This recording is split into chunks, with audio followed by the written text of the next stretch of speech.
ପ୍ରେମର ସବୁଠାରୁ ସୁନ୍ଦର କାହାଣୀ ହେଉଛି ଅପେକ୍ଷା। ସମସ୍ତେ ଭଲତା ପାଇପାରିବେ, କିନ୍ତୁ ସମସ୍ତେ ଅପେକ୍ଷା କରିପାରିବେ ନାହିଁ। ଗୋଟେ ପଟେ ନୂଆ ବର୍ଷର ଖୁସି, ଆଉ ଗୋଟେ ପଟେ ପୁରୁଣା ବର୍ଷର ସ୍ମୃତି। ବହୁତ କିଛି ଚାଲିଛି ମନ ଭିତରେ, ନା କାହାକୁ କିଛି କହିପାରୁଛି ନା ସହିପାରୁଛି। ହସିବାର ଲାଗି ତ ବହୁତ ଇଚ୍ଛା ଆସେ, ହେଲେ କାଣା କରିବେ, ଯାହାର ଲାଗି ଦିନେ ହସୁଥିଲି ତାର ୟାଦ ହିଁ ଆଜିକାଲି ଆସେ। ବର୍ଷର ସେ ଶେଷ ପୃଷ୍ଠା, ଯେଉଁଠାରେ ଥାଏ କିଛି ଅଭୁଲା ସ୍ମୃତି, କିଛି ଅପୂର୍ଣ୍ଣ ସ୍ୱପ୍ନ ଆଉ କିଛି ଅକୁହା କଥା। आजाद करदेली यार में से ताके जे मोर दिल रे थाई करी भी अलगा लोक इम्पोर्टाट दौला। जिंदगी एक्चुअली आमके सेमाने ही बनासन, जार खुशी लगी आम निजर खुशी के भी भूली जाएसन।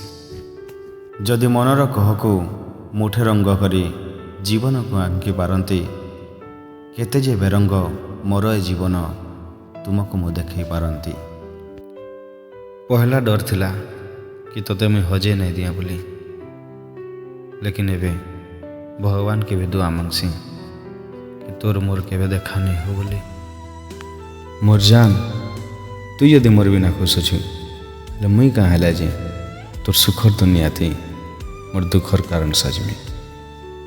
गोटे टुकेलर जिंदगी भी बहुत मुश्किल है, कान कि तार मनपसंद इंसान के भी से छाड़ी दी थी। जिते कथाटा तार फैमिली ऊपर के आसी